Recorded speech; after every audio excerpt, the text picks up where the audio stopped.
Alhaji Jibril Muhammad Barde wadda shi ne wa jam'iyyar PDP takarar gwamnan jihar Gombe wanda za a yi zaɓe ranar Asabar 18 watan Maris. Barka da zuwa. Assalamu alaikum. Barka da malam Boka. To sai a kasance tare da mu kuma muna dakon shigowar wato shi daraktan yakin neman zaɓen jam'iyyar PDP a nan jihar Gombe sanata Usman Bayero na faɗa shi ma haka da muna dakon shi domin shigowa mu ci wata tattauna a cikin wannan shiri.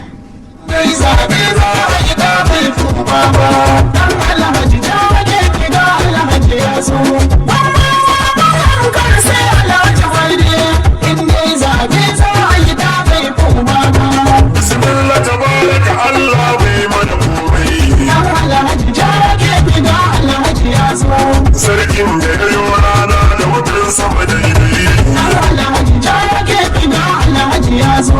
Alfarmar manzo da Mai sauraro assalamu alaikum, barkamu da warhaka, barkamu da kasancewa da ku a daidai wannan lokaci ta cikin shiri na musamman wanda zai zo muku da mini girgirin amana da ke yada shirye-shiryen ta akan mita 98.1 zangon FM. Sunana Abubakar Ibrahim Muhammad da dan jagoranci wannan shiri kuma za mu shafe tsawon sa'a guda muna tattaunawa tare da ɗan takarar gwamnan jihar Gombe a inuwar jam'iyyar PDP Alhaji Muhammad Jibril Barde. Barka da zuwa. Assalamu alaikum. Barka da malam Boka. Sannan kuma a cikin shirin muna dakon isowar babban daraktan yakin neman zaɓe na jam'iyyar ta PDP a nan jihar Gombe sanata Usman Bayero na faɗa daga yanzu zuwa kowane lokaci sai aka san sarau.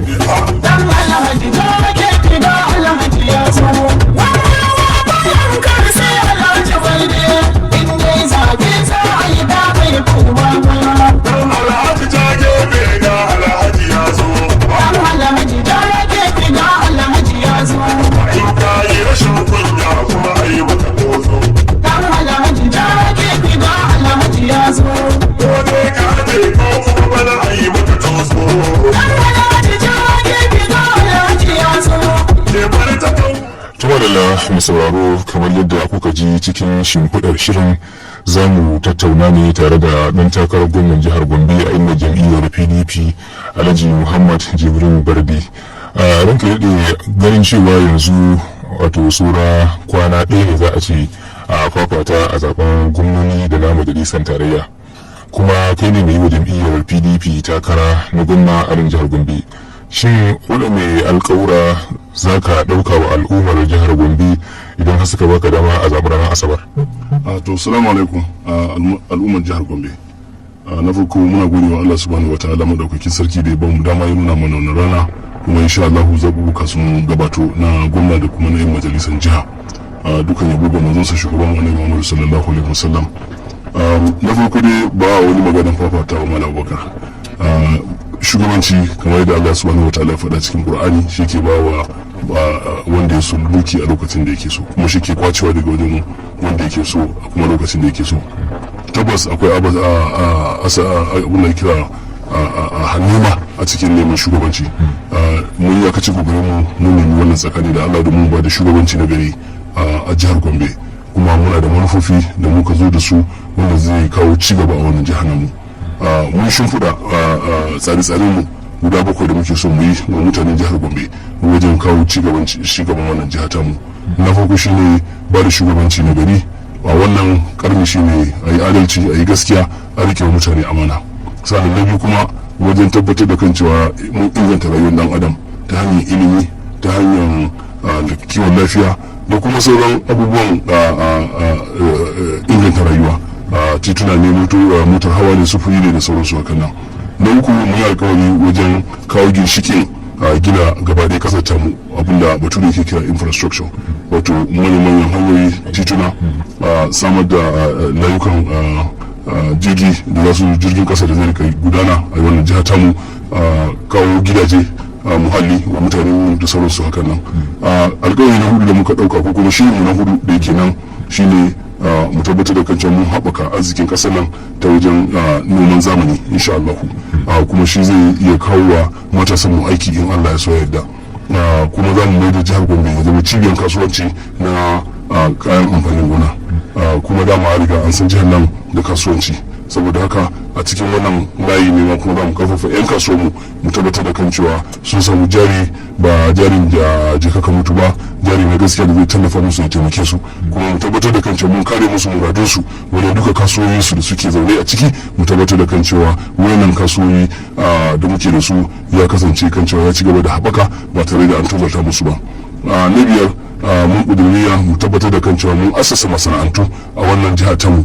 Masana'antu kuwa su ne za su kawo haɓakan arziki, za su ɗauka wa yaran mu matasan mu maza da mata za su samu ayyukan yi da sauransu.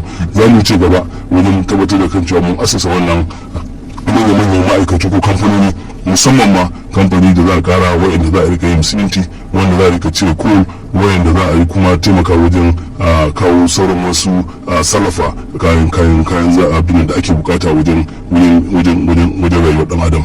Na shida, za mu inganta karkarunmu, za mu tabbatar da kan cewa sun inganta su ma kowa zai iya zuwa ya zauna a wajen ba yadda suke a yau ba, musamman muhalli ya zama mai kyau, gidaje masu kyau, makarantu masu kyau, asibitoci masu kyau, hanyoyi masu kyau, ruwan sha masu kyau. Duka wannan shine muke son mu tabbatar da kan cewa mutumin da yake karkara ma zai iya zama, ni ma zan iya kuma karkara in zauna. Na bakwai shine mu inganta biranen mu na jiha. Wa'annan su ne shirye-shiryen mu a takaice kenan. Amma duk da haka, bisa ga wa'annan shirye-shirye mun yi alƙawarka guda 10 lokacin da muka bude yaƙi zaɓe a watan Oktoba na shekara ta 2022. Alƙawarin mu na farko da muka ɗauka, wanda shine yana ɗaya daga cikin layin shirye-shiryen mu da muka yi da shi wajen wa'annan guda 7 da na kirga muku, shine na farko za mu kula da fannin ilimi sosai, domin inganta rayuwar ɗan adam shine babba, kuma abin da ke gaba inganta rayuwar ɗan adam shine ilimi da kiwon lafiya. Wa'annan sun riga sun tabarbare a wannan jiha namu, saboda haka nan za mu inganta makarantu na primary da na secondary school 250 a kowane mataki. Sa'an nan za mu tabbatar da kan cewa yaran mu sun tafi makaranta ba tare da sun biya ko kuma ba, za a ba su kyauta ilimi wanda zai inganta musu rayuwa. Sa'an nan bayan haka za mu gina makarantun koyon sana'a na hannu kamar guda 5 a farko shekara da za mu shiga, in Allah ya so ya yarda, saboda matasan mu da suka girma wanda ba za su iya komawa makaranta ba ko kuma ba su sha'awa, wanda kuma suke da sha'awar koyon sana'a, kuma wayanda suka gama firamare suke da sha'awar koyon sana'a, wannan makarantu za su koya musu sana'o'i. Bayan haka za mu, ranar da aka ba mu dama na farko, mun dauki alkawari jami'a ta fasaha ta garin Kumo, University of Technology na Kumo, za mu bude ta a wannan rana. Za mu tabbatar da kan cewa ta inganta kuma yaran su samu aikin yi karatu da ilimi horo a cikin wannan makaranta. Za mu kuma tabbatar da kan cewa makaranta na koyon ingozorma da kuma kiwon lafiya na mutane da ake duku za mu bude ta. Za mu tabbatar da kan cewa mai amfani da ita saboda yaran su samu irin wannan ilimi, dama dalilin da yasa aka bude ta kenan. Wannan shine alkawari na farko da muka dauka.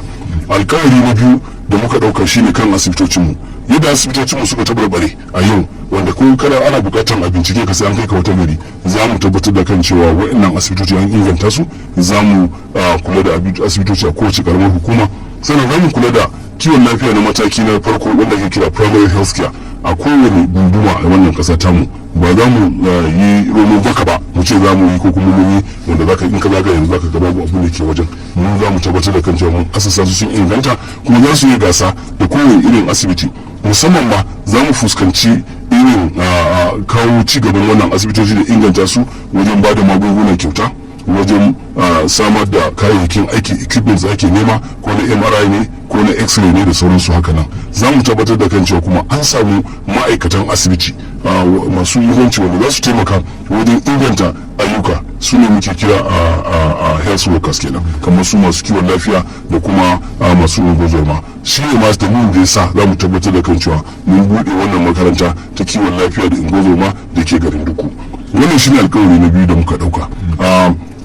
A cikin maganar makaranta da muka yi, za mu yi gidauniya na naira biliyan 50, wanda wannan gidauniyar za mu tabbatar da kan cewa ya haɓaka ya girma, saboda ya tabbatar da kan cewa an samu kuɗi wanda zai ci gaba da taimakawa wajen inganta harkar ilimi a wannan jiha. Wannan gidauniya za mu kange shi, babu za mu yi doka, babu abin da zai taba shi, sai dai ci gaba da girma. A fannin lafiya kuwa, kamar yadda na gaya maka, za mu kawo wa'annan abubuwa, matan mu masu ciki da sauransu da suke zuwa asibiti da kowa ma da ke zuwa asibiti ba sai ya biya ko kuma ba, in Allah ya so ya yarda za su samu lafiya. Alkawari na uku da muka dauka shine za mu mai da tallafi da ake badawa wa mata, kuma za mu fada da wannan tallafi na naira 5,000 da ake badawa kowane wata gajiyayyu da wayanda ba su da aikin yi, wayanda suka fito ba su samu aiki ba. Za mu tabbatar da kan cewa muna da rijista na yan kasar nan wanda ake kira social register, wanda za a rika bawa tallafi wayanda ba su da aikin yi, wayanda suka gajiya da kuma mata da sauransu. Kuma a makarantun nan da zamu da makarantun nan da zamu assasa na koyar da sana'a, zamu ga kan cewa matan mu su ma sun shiga an koya musu wannan sana'o'i. In suka fito da kananan mutane da matasa duka, in suka fito suka gama wannan, zamu ba su jari kamar yadda na faɗa, kuma za mu yi gidauniya ne na naira biliyan 50 wajen tallafawa wa'annan da kananan 'yan kasuwarmu da suke wannan jiha tamu, domin mu tabbatar da kan cewa kasuwa ya ci gaba da haɓaka. Alƙawari na hudu da muka ɗauka shine za mu yi haɗa kanmu da mutane masu kawo muhalli. Ka san kan cewa Malam Abubakar, abin da kira abin da dan adam yake nema na farko, that is the basic necessities of life, shine abinci, sai matsuguni, sannan kuma abin sutura. Ba daidai bane yanzu yadda duka muke nan muke takure a gidajenmu a cikin ƙauyukanmu. Saboda haka nan za mu wuce gaba, mu haɗa kayukanmu da masu gina gidaje a kowane shekara, a kowane karni a faɗin wannan jiha namu, za mu ga kan mun asasa gidaje isasshu wanda za su taimaka wa mutanenmu. Filaye da aka karɓe a hannun 'yan kasuwa ko kuma wanda ake cewa haka karɓe a ina, akwai filaye da an ce an karɓe wanda a hannun mutane a wannan jiha, da kuma ma gwanaki, har da ma filaye da ya kasance na marayu. Mun yi alkawari duk waɗannan in dai har da gaske wannan zargi ne, kuma tun da an ce ne na babu da ma, in dai da gaske ne alkawari ne muka ɗauka ranar da muka shiga gwamnati, in Allah ya so yadda duk wani maraya da aka ɗauki filinsa da ya saya na gado daga kuɗin gado ko kuma gona da aka kwace na mutane, za mu maida ma mutane kayan su gaba ɗaya. alkawari na biyar an ɗauka ta gwamnati a bangaren ta kan cewa babu wadda aka kwace wa PD, sai dai watakila tunda akwai dokar da dama ta bawa gwamnati damar, misali idan abin da ake cewa revocation of land, in za ta yi aiki wanda da ai ni alkawari muka ɗauka, sai alkawari muka ɗauka. To in ma revocation of land aka yi, duk wani wanda yake maraya da aka karɓe masa filinsa, duk wani wanda yake da gona da aka karbe masa filinsa, revocation din da gwamnati in dai har an yi alkawari muka dauka daga ranar da muka shiga gwamnati, in Allah da zamu mai da kowa filinsa. Sai ana sauya mutane ba haka kawai aiki, misali in da karba sai a sauya mutum. To ni dai ban da labarin wayan da aka sauya Malam Abubakar, amma in an sauya kuma za mu duba mu gani. Alkawari na biyar da muka dauka shine kan cewa wannan maganar ruwa da ya gagara aka gagara asasata ruwan jihar Gombe nan na arewa da ya zama matsala sosai, da kuma na kudu gaba daya, musamman wani abun da ya kira Gombe North Regional Water Scheme da kuma Gombe South Regional Water Scheme.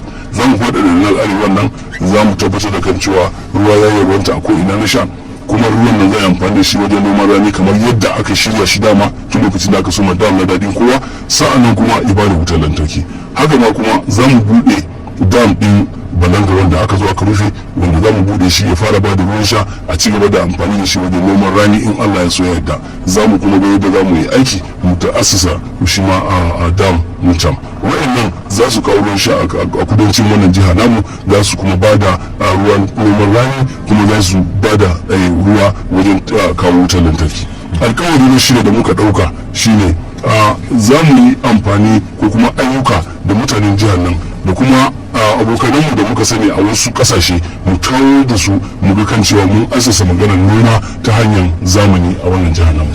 Kuma in muka yi haka mun san kan cewa za mu iya samun wa matasan mu maza da mata aiki wanda sun mun kiyasta shi wajen mutum 5,000 da farko kenan da za mu so. Kamar wace hanya za a bi domin ganin an kawo harkar noma ta zamani misali a Jagombe? To in ka kula ga gani kamar yadda nake faɗa, ko a kudancin Gombe ko a arewacin Gombe daga binna da Banfula ne ka gangara ta ƙasa, akwai fili a wajen wanda in aka fara ba noman rani a wajen, kuma za a kawo mashuna da kuma manya-manyan na'ura na zamani wajen yin noma, wannan zai tabbatar da kan cewa an faɗaɗa noma ya dawo ana yin sa a matsayin kasuwanci. To shi yasa na ce za mu kawo mu a hanyar nan. Sa'an nan makiyayen mu muna da shiri da su da shiri da zamu musu wajen tabbatar da kan cewa sun samu wajen da za su rika kiwon shanunsu da kuma dabbobinsu, wanda ba tare da an samu matsala ba. Za mu dakale wannan matsala da ake samu da makiyaya da manoma. Za mu tabbatar da kan cewa manoma ba su sake yin asaran kayan gona ba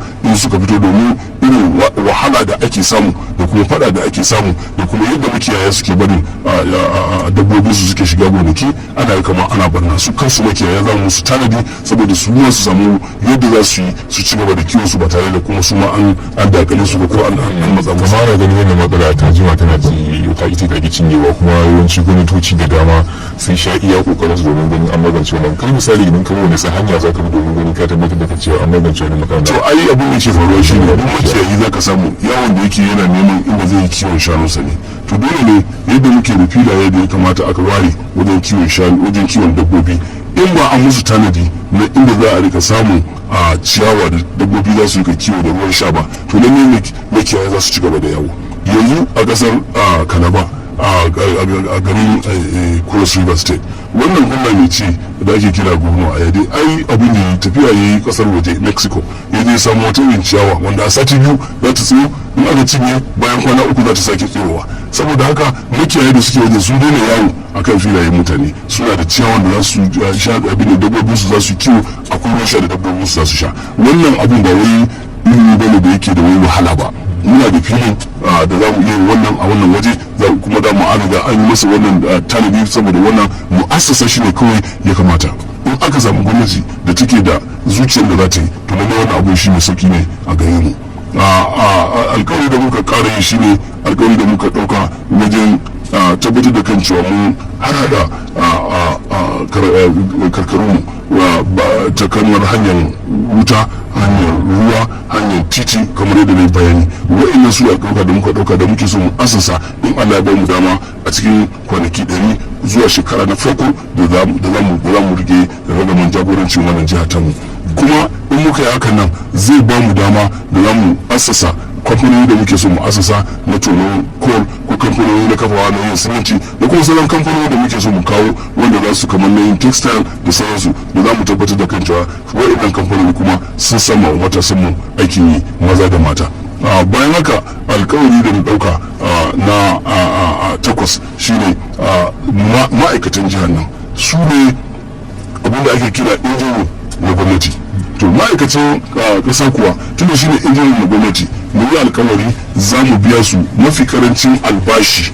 wannan mafi karancin albashi da zai iya rike su ne a rayuwa ba wai minimum wage ba. mun ɗauki alkawari mafi karancin albashi nan za mu bita da bita wata wannan bitan da za a yi da shi kowane shekara kai zai tabbatar da kan cewa bitan nan ya kula da irin hauhawan farashi na kayayyaki a kasuwa. sa'an nan za mu ba su albashin nan da za mu so mu yi yanzu na naira 50,000 daga rana na daya. sa'an nan pension da gratuity da ba a biya ba gaba daya in Allah ya so yarda a kwana 100 na farko za mu biya su gaba daya domin ma'aikata da suka wahala wa jihar nan da suka yi aiki su tukuru wasu sun shekara 10 shekara 8 shekara 4 wanda hakkin su ba a biya su ba so za mu yi kokari mu biya wa'annan hakki. kamar gratuity nan kamar an shafa shekaru da dama ba a biya ma'aikata ba. kai da abu na fahimci ka dauka alkawari kan cewa idan aka baka dama farko za ka biya gratuity na dukkanin ma'aikata na waɗannan shekaru da suka Allah ya so ya biya su ba in Allah ya so ya domin in ka kula ka ga kan cewa in dai aka samu shugabanci na gari baitul mali ta daina yoyo kuma aka daina yin amfani da yadda wasu abubuwa za a yi amfani da su wajen barnan dukiyar jama'a kawai wajen ba da kowace irin kwangila da sauransu. to ni na san kan cewa za mu iya samun yadda za mu ajiye kason kuɗi daga rana na farko da za mu tabbatar da kan cewa mu zana da ma'aikata mu biya su wayannan kudade nasu. a ƙarshe alkawarin da muka dauka shine wanda shine kuma mafi muhimmanci shine za mu tabbatar da kan cewa batulmalin namu kamar yadda na faɗa ta daina yoyo. za mu rike wa mutane amana tsakaninmu da Allah ba za mu bar a yi almundana da dukiyar jama'a ba. a gargashin jagorancin mu in Allah so yadda kobo daya na mutanen jihar Gombe ba za a sace shi ba za mu yadda a yi almundahana a yi barna da dukiyar mutanen jihar Gombe ba. za mu yi iyakacin kokarin mu yi amfani da dukiyar jihar Gombe mutanen jihar Gombe wajen yi wa mutanen jihar Gombe aiki. a karshen karshe mun alƙawari za mu dawo da martaba wa masarautun mu tabbatar da kan cewa kowa ya samu kujera akan teburi da za a yi aiki da su saboda samar da zaman lafiya da kwanciyar hankali. Wannan su da alƙaluka da muka dauka. To mun ji alƙawura da shi ɗan takarar gwamna na jam'iyyar PDP a nan jihar Gombe ya ɗauka wa al'ummar jihar Gombe da suka ba shi dama, duk da cewa za mu sake dawowa kan wannan batu, duk da cewa ita wannan gwamnati a ɓangaren ta mata da wani alƙawura kuma tana ganin ta cika su. Kamar yadda muka yi mutane alƙawari kan cewa dama muna dakon daraktan yakin neman zaben jam'iyyar PDP sanata sun bayar na faɗa, kuma yanzu haka samu shigowa tare da rikiyar jagoran jam'iyyar PDP a jihar Gombe sanata Dr. Ibrahim Hassan Dan Kumbu wurin talibin Gombe, wanda kuma shi ne zababben sanata na Gombe ta Arewa a zabukan da aka kammala a yan kwanakin nan. Muna muku barka da zuwa. Darakta sanata Usman Bayar na faɗa an kammala zabuka na shugaban ƙasa da majalisar tarayya, kuma yanzu an tunkari zabuka na gwamna, za mu ci sauran kan kwana ɗaya ne ya rike a fafata wannan zaɓe, kuma an ga yadda zabukan suka kaya na shugaban ƙasa da majalisar tarayya. Shin ya kuka kalli da zabuka suka kaya, kuma haka misali da ke nunawa ga abin da zai faru a zabuka na gwamna da majalisar dokoki na jiha?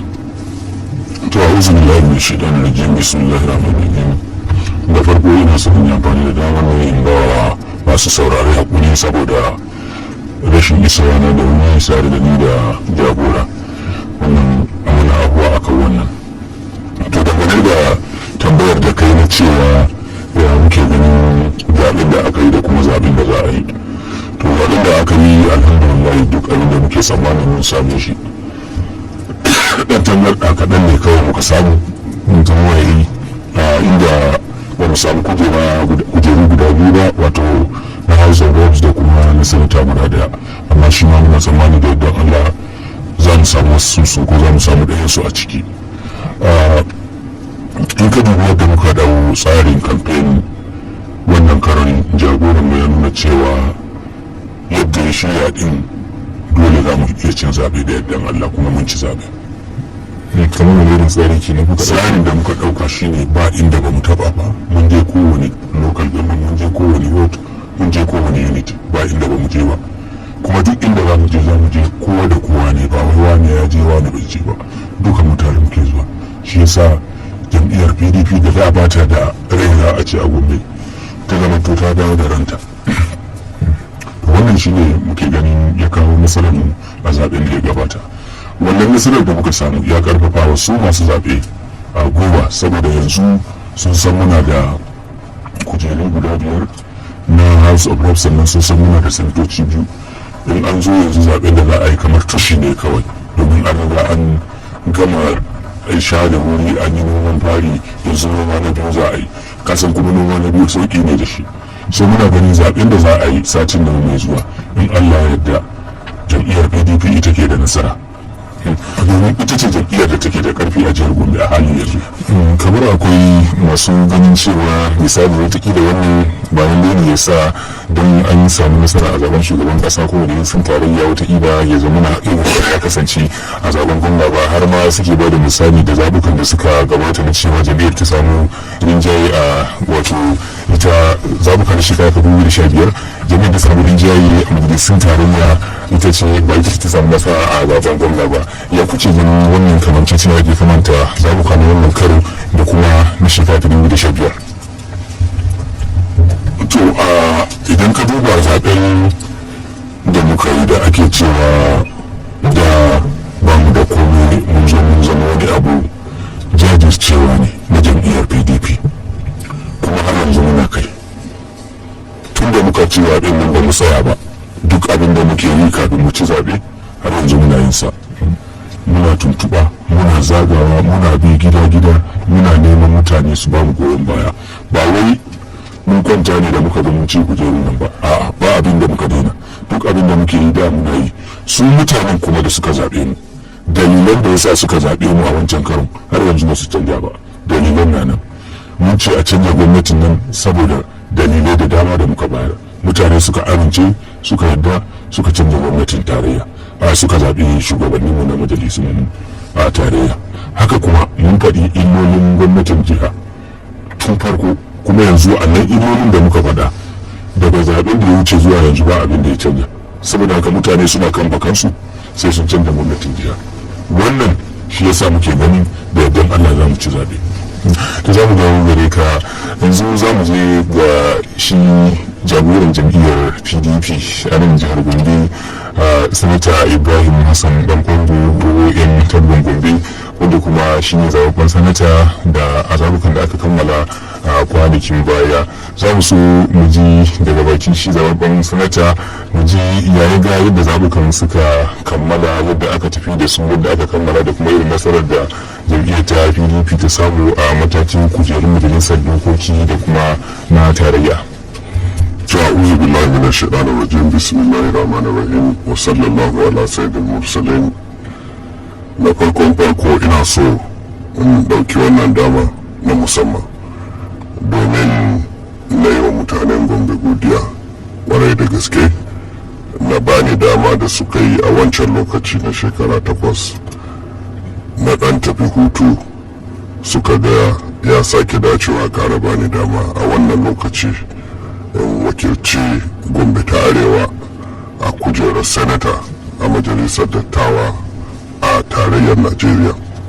Ina godiya wadda ba za ta misaltu ba, kuma ina tabbatar wa mutanen Gombe cewa insha Allah ba za mu yi ƙasa a gwiwa ba wurin ganin yadda za mu ɗaukaka jihar Gombe, kyautata wa mutanen jihar Gombe, taimakawa Najeriya da duk abin da muka sani da abin da za mu iya a lokacin da abubuwa suka taso. Ina kuma so inda da tabbatawa wa al'ummarmu cewa wannan godiyar ba daga gare ni kadai ba, daga wurin duka 'yan takararmu na jam'iyyar PDP, tun daga kan matakin Alhaji Atiku Abubakar wazirin Adamawa har zuwa kan sauran 'yan matakan jam'iyyar reps, da wanda suka samu nasara da wanda ma suka shiga jarrabawa. To kamar yadda ka faɗi kuma yadda aka yi ta bututuwa na cewa jam'iyyar ta samu nasara a wancan lokaci, lallai haka ne, an samu nasara ba don wasu dalilai masu yawa ba, sai dai don dalili da shi DG ya faɗa na farko, na biyu da kuma yadda da amincewa da 'yan takarkare da muka tsayar a jam'iyyarmu na PDP. Kamar yadda muka faɗa musu, mun tsaya mun duba a cikin mutanenmu, mun zakulo mutane wanda za su rike amana, wanda za su yi aiki tukuru domin ganin yadda muke a yau a cikin jihar Gombe. A jihar Gombe a yau, in baka ji ba, in baka gani ba, in baka tabu ba, idan baka jinkunu ba, idan duka alamu ba su nuna maka na cikin wahala ba, to ban san menene yadda za a yi kasani ba. Amma duk inda muka zaga, lungu-lungu, sako-sako, mun gani, mun ji mutane sun fada cewa irin gwamnati da ake gudanarwa a jihar Gombe ba gwamnati ce wadda za ta kai mu gaci ba.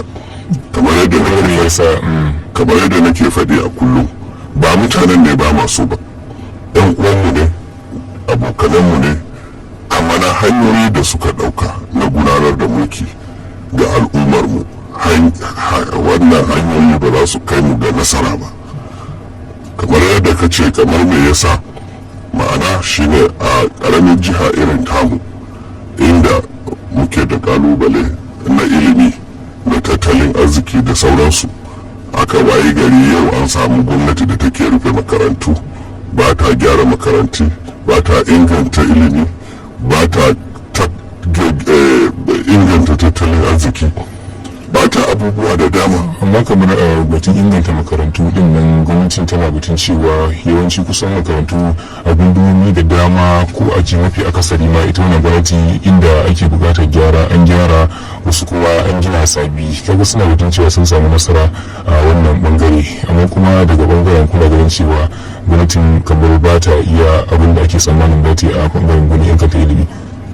To ne abin da nake faɗi zahiri nake faɗi, tunda na zaga jihar Gombe nan gabaki daya, insha Allah a cikin wannan karamin lokacin na gani, kuma a wani lokaci Allah ya bani iko na duba jihar Gombe a ƙarƙashina na shekara 8.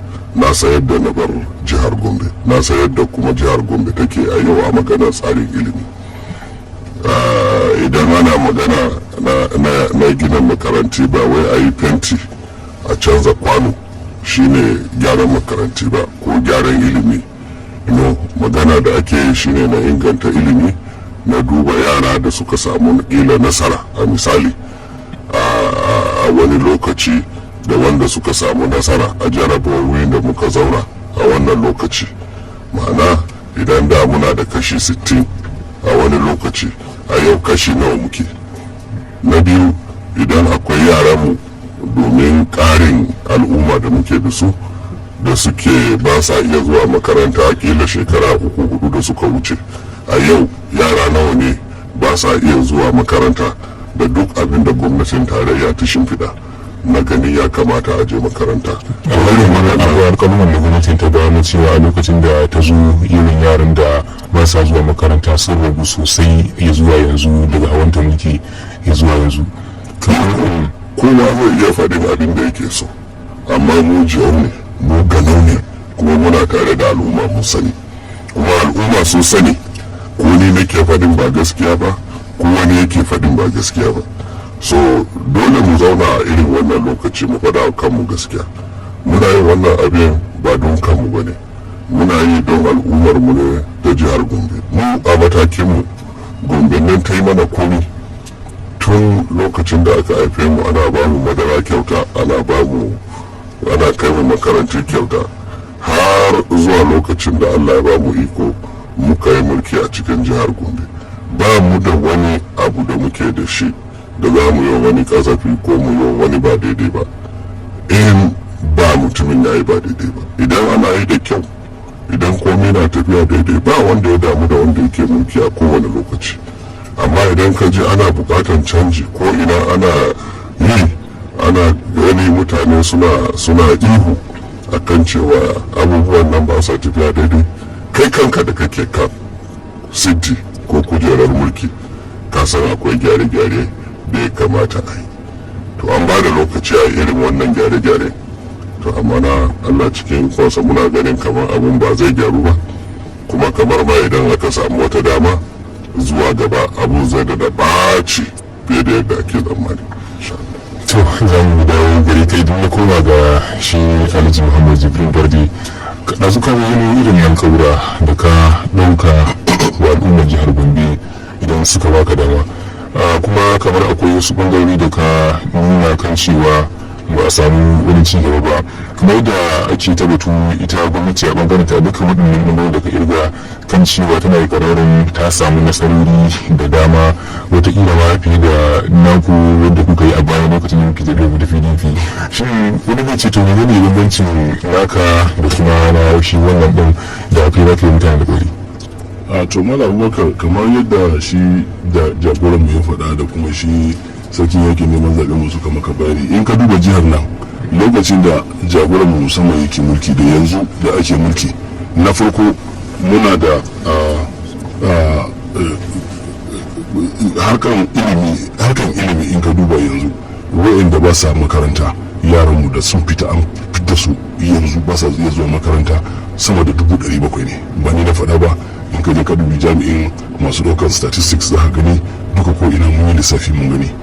In ka shiga cikin karamar hukumar Akko Local Government, na zaga na ga makarantu 46 a gindin bishiya ake zaune. Makarantu da dama wanda aka gina yanzu ko kuma wannan fentin da ake yi yanzu ko kuma rufi da ake sakawa yanzu, za ga ɗaki 2 ne kawai. Kuma makaranta tana buƙatar ta inganta ilimin yaro da kuma lafiyarsa, shine abu da kira mental and physical education complete kenan. Babu wajajen da ya kamata a samu inda za a gina musu jikinsu ko kuma lafiyarsu. In ka shiga makarantun nan kamar yadda muka sani a da tun da muna tasowa, akwai ɗakin karatu na yara da wannan gwamnati namu da ta wuce da an assasa su a makarantun mu, duka yanzu sun riga sun lalace, babu ko ɗaya da aka samu. Sai in ka ɗauki ma'auni ka auna wajen ilimi, ka ga yadda ya taɓarɓare a yau. Na biyu, in ka ɗauki ma'auni na wajen asibiti ko kuma kiwon lafiya, in ka auna shi, in ka je ka asibitin Billiri local government a garin Billiri yau, ɗakin da mata ake kwantar da su ba kasafi ba ne, in ka je ka gani ba kuma mun yi kage ba ne, an ɗauke su ɗakin ya riga ya kwanon ya yayi ruwa na zuba, an tattara mata an mai da su ɗakin maza, a nan suke zaune tare ake kiwon da ake kula da lafiyansu. Matan mu za su je asibiti yanzu sai sun biya masu ciki, sai sun biya kudin awu, sai sun biya kudin kati, sai sun biya kudin mene duka babu abun da suke samu. Hasali ma in wani abu ya same ka in sai an yi binciken jikinka abun da ake kira x-ray ko kuma MRI a wannan jiha na Gombe state fa ba za a iya maka ba, sai an dauke ka an ciccibe ka an kai ka wata karamar hukuma a wani jiha, musamman kamar Azare ake kai mutane ko Bauchi. Taɓarɓarewan kenan. Asibitoci ana rusa su don a gina wasu amma ba tare da an yi shirye-shirye ba. Yau a garin Kumo babu asibiti an rusa shi. Bayan haka in ka dauki lissafin sai ba a gina ba asibiti ka rusa wanda yake zaune ta ka gina mun tukuna kafin ka rusa wanda yake tsaye. Sannan in ka dauki lissafi da aka yi a cikin kowane kashi 100 da aka haifi yara, kashi 10 kusan suna mutuwa kafin su kai wata 3 ne gaba daya. Sa'an nan waɗanda suka rayu bayan wata 3 kafin su isa wata 5 su kashi 10 su kuma suna sake rasuwa. Mata da suka aihu bayan yara da suke komawa, mata da suka aihu su kansu domin rashin tattalin kiwon lafiya mai kyau da kuma muhalli mai kyau na kula da su, kusan wajen a kowane mata 100,000 da suka samu haihuwa a jihar Gombe kusan wajen 1,000 suna rasa rayukansu. Saboda haka in ka duba ka gani ka je bayan haka in ka je asibitocin mu babu magani sai ka siya. Ma'aikatan asibiti babu su, kamar yadda na gaya maka gwamnatin mu na da a PDP ta gina makaranta na horar da masu kiwon mutane da kuma masu ungozoma. Kafin a buɗe an gama makaranta za a fara koyarwa, an zo a rufe ta. Wa'annan makarantu kamar yadda na gaya maka da na fasaha da aka buɗe a guda aka rufe a kuma duk za mu buɗe su. Kamar za su ce duka ne akwai tsarin da gwamnati ta ce ta yi ware musamman kan waɗannan makarantu ba wai kawai ba a daina batun su gaba wani. To yanzu zai shekara 3 da wata 10 Malam Abubakar, kuma wa'annan makarantu an gama su kafin nan ma tukuna tun lokacin gwamnati a buɗe su kawai ya kamata. Shekara 3 da wata 10 abu suna nan suna rufe, musamman tsari kake yi ba, yaran ba sa samun karatu, ba sa samu ana ɗaukar su a makarantu. A jami'a baka da kwata system ba za su iya zuwa su samu abin nan a ɗauke su ba, wanda suke da fasaha da abubuwan da zai biyu don an gina makaranta wajen haɓaka tattalin arziki gaba ɗaya an dukufa su gaba ɗaya a garin Kumo da kuma garin Duku. Wannan ya nuna kan cewa an kawo koma bayan wannan wajaje ne gaba ɗaya. Saboda haka nan in ka kula ka gani wa'annan abubuwa da muke gaya maka ba kasafi ba ne, ba jiyo ne mu ganau ne mu, kuma in ka zaga a cikin jihar nan duka za ka gani. To bari mu koma ga shi daraktan yakin neman zaɓe na jam'iyyar PDP sanata Usman Bayero na faɗa kamar yadda da zo ka fara bayyanawa yanzu sauran kwanaki ne a yi wannan zaɓe, kuma ka nuna irin hanyar da kuka bi ko kuke bi wajen samun nasara. Shin a yanzu wa jam'iyyar taku wani irin shiri ta yi domin tinkara zaben da kuma ganin cewa ta yi ƙwarin gwiwa za ta samu nasara a zaɓukan na gwamna da kuma gidan jihohi? To alhamdulillah kamar yadda ka tambaya, shiri ne wani shirin kasan ba za a faɗi shi ba, tun da shirin mu ne yadda za mu ci zaɓe, ba za mu kuma sharing ɗinsa da wasu ba su wasu yi irin wannan shirin. Amma dai bisa da shirin da muka yi muna tunanin da yaddan Allah za mu ci zaɓe mai zuwa ranar Asabar. Kamar yadda na faɗa, zaɓen nan ba mutane ne suka yi shida, sun san dalilin da ya sa suka yi zaɓe PDP nan. A ɗan kwanaki da aka yi kwana 15 ko kwana 20 zuwa yanzu zuwa wani zaben, akwai wani abu ne da jama'a aka musu da ya canza tunaninsu da yanzu za su koma su zaɓi jam'iyyar APC ko wata jam'iyya daban. In ka duba duk abin da sa suka zaɓi jam'iyyar PDP a da, dalilan suna nan har yanzu kamar yadda na faɗa, saboda haka PDP za su zaɓa har yanzu. Ina tunanin cewa talaka yanzu ya wuce ƙarfin ka zo ka yaudare shi da wasu abubuwa, ka ba shi wani abu da ba zai yi kwana 2 ko 3 a wajensa ba, kai tsammanin cewa zai zo ya zaɓe ka a dalilin wannan ya wuce. In ma da hannu yanzu ba zai yi ba, domin an gwada kuma bai yi ba. Saboda haka muna da ƙarfin gwiwa cewa idan aka yi zaɓen nan da yardan Allah PDP za ta ci, saboda me muna da ɗan takararmu da duk inda ya je yana da manufofinsa. Ba wai irin kasa ko wasu likitoci irin wanda ba na kwarai din nan ba, in ka tambaye su in ka ce cikin kana ciwo sai su ɗaga kai sama su sauke kai sai su ce ma a bashi kwarar panadol 2 da safe 2 da rana 2 da yamma. Ba irin shi muka kawo ba, mu kawo wanda ya san maganin abin da ke damu, kuma mutane sun fahimci abin da yake nufi, sun san me zai yi wa jihar Gombe. Saboda haka ina ganin bamu da wani matsala akan wannan. In Allah ya yarda ranar Asabar za mu ci zaɓe da yardan ubangi. To idan na dawo gare ka jagora na jam'iyyar PDP sanata Ibrahim Hassan Dankungu OAN, ganin cewa kamar yadda suka yi bayani na shirin jam'iyyar PDP da kuma karbuwarta, wani abin da wasu ke ganin watakila ya kawo ya jawo da ita da PDP rashin nasara a zabukan da suka gabata, watakila akwai kaɗan har yanzu wanda shi ne abin da ke batu na magana na rashin haɗin kai watakila ko sabani a tsakanin wasu daga cikin 'ya'yan jam'iyyar ta PDP. A matsayin kama jagoran jam'iyyar ta PDP shin da wani idanu kake kallon wannan batu? To alhamdulillah ina ganin har yanzu ganin jam'iyyar PDP suke yi a irin matsaltsalo da muka samu a wancan lokaci, amma ina son tabbatar wa al'ummar jihar Gombe cewa mun binke waɗannan baraka waɗanda ba su gamsu ba sun bar jam'iyyar sun koma wasu jam'iyya, amma duka yawancin mutanenmu da muke tafiya da su kowa ya ba da haɗin kai ya ba da gudumawa wurin ganin samun nasarar jam'iyyar PDP. Kuma kamar yadda ka ce watakila akwai inda ba mu samu nasarori ba, mun gaya maka mu a ganinmu a nazarinmu a yadda muka duba zaɓe, in Allah ya yarda insha Allah duk wannan zaɓuɓɓuka da aka gudanar a wancan zaɓe mun lashe su, waɗanda suka dingishi ma idan Allah ya yarda Allah zai kama na su a cikin jam'iyyar mu nan ba da dadewa ba.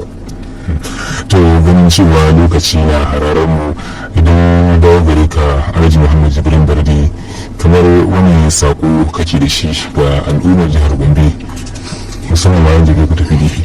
na gode mala Abubakar, sako da nake da shi na musamman ba ma kawai ga jam'iyyar mu na PDP ba ga mutanen jihar Gombe shine na farko muna roƙon Allah, muna roƙon su da su fito kwansu da kwarkwatan su ranar Asabar in Allah ya kai mu da lafiya, su zaɓi jam'iyyar mu ta PDP a matakin gwamna da kuma matakin 'yan majalisar jihar mu.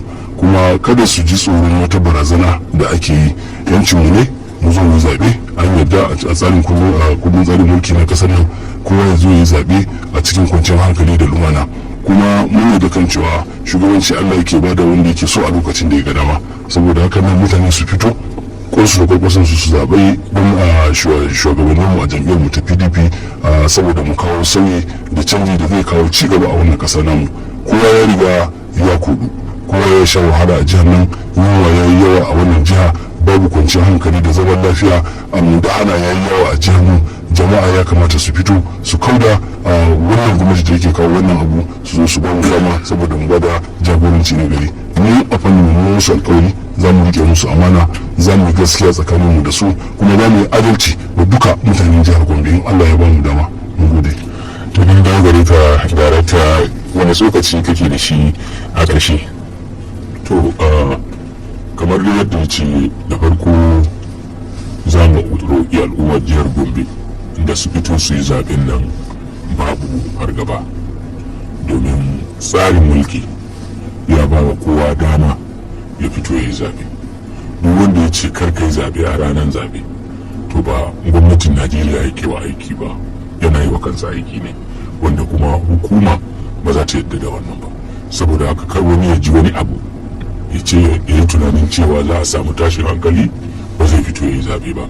Muna kira ga kowa da kowa da a fito a yi zaɓe, kuma muna roƙon jama'a a zaɓi jam'iyyar PDP saboda manufofin jam'iyyar PDP da kuma manufofin ɗan takarar jam'iyyar PDP.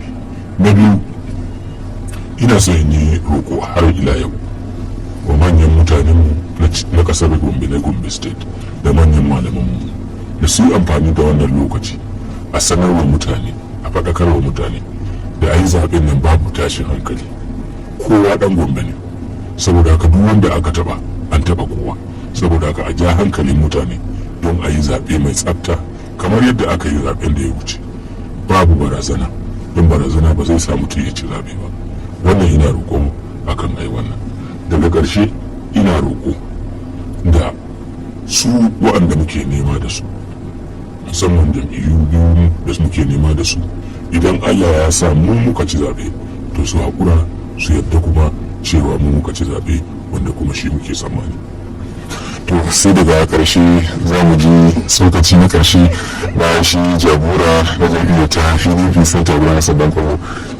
To alhamdulillah ina son ƙara godiya kuma daga ƙarshe na kira ga 'yan uwana mutanen jihar Gombe da kamar yadda suka yi mini alfarma suka zaɓe ni a wancan zaɓe da sauran 'yan takarkarinmu a matsayi daban-daban, ina sake neman alfarma da a zaɓi ɗan takararmu na gwamna Alhaji Muhammadu Jibrin Barde, domin a kiyasi na ga ya cancanta, ya dace, zai rike mana amana, zai kwatanta gaskiya kuma zai kawo ci gaba a cikin jihar Gombe. Saboda haka ina nema masa wannan alfarma a wurin mutanenmu. Na biyu, ina so na yi kira ga 'yan uwana mutanen Gombe da a kula a mai da hankali nesa na ganin cewa yadda wasu jam'iyyu cikin 'yan kwanannaki biyun nan suke fita a yi musu wasu irin kyauta na fitan hayyaci. Ma'ana muna samun labarin ana raba zannuwa, ana kai taliya, ana kai shinkafa, ana kai man gyada, ana kai abubuwa da dama wa al'ummarmu domin a ja hankalinsu na wannan lokaci. Ina so na yi kira ga mutanenmu da su kula fa, shekara 3 ko kusan 4 da suka wuce ba a musu irin wannan alfarman ba. A lokacin da suka shiga jarabawa ta corona aka kule gidajen mutane, aka hana mutane motsi ma, ba a tallafa musu da irin wannan ba. Sai a lokacin da ake da wata 'yar bukata ta wani lokaci aka kawo musu wannan. To ina tabbatar wa al'ummarmu cewa irin wannan kyauta fa na gaibu ne, kuma idan ka karbi wannan kyauta za a koma gidan jiya, za ka sha wahala na shekara 4. Taliyar rana daya, wahalar rana shekara 4. Zanin dare daya, wahala ta shekara 4, da sauransu da makamantansu. Daga ƙarshe ina so kuma na ƙara godiya wa iyayenmu, malamanmu, shugabanninmu da kiraye-kiraye da aka yi ta yi na wurin ganin cewa a yi zaben nan lafiya a gaman lafiya.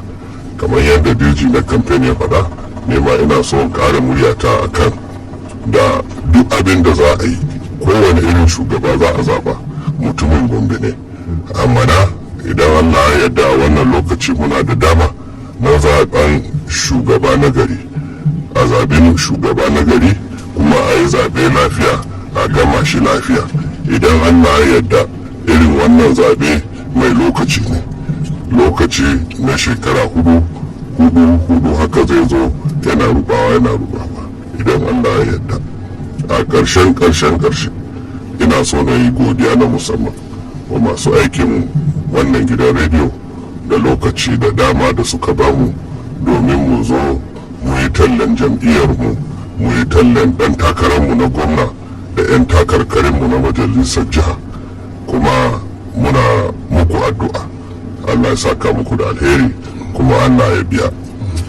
Tuma da lami sauraro duka kuma saboda lokaci a nan za mu ja da zamu shirin inda muka shafe tsawon sa'a guda muna tattaunawa tare da 'yan takarar gwamnan jihar Gombe a inda jam'iyyar PDP Alhaji Muhammad Jibrin Barde da kuma jagoran jam'iyyar PDP a nan jihar Gombe kuma da masanata na Gombe ta Arewa Sanata Ibrahim Hassan Dan Kwambo da kuma babban darakta yakin neman zaɓe na jam'iyyar ta PDP a nan jihar Gombe Sanata Usman Bayero. Na faɗa muna godiya sosai da kasancewa da mu da kuka yi ta cikin wannan shiri. Yanzu kan madadin kungiyoyin amana wanda ya taɓa damar kawo muku wannan shiri da kuma sauran abokan aiki musamman Abubakar Dibiti wanda ya haɗa mana sauti, ni da na shirya na gabatar Abubakar Ibrahim Muhammad nake cewa mu huta lafiya.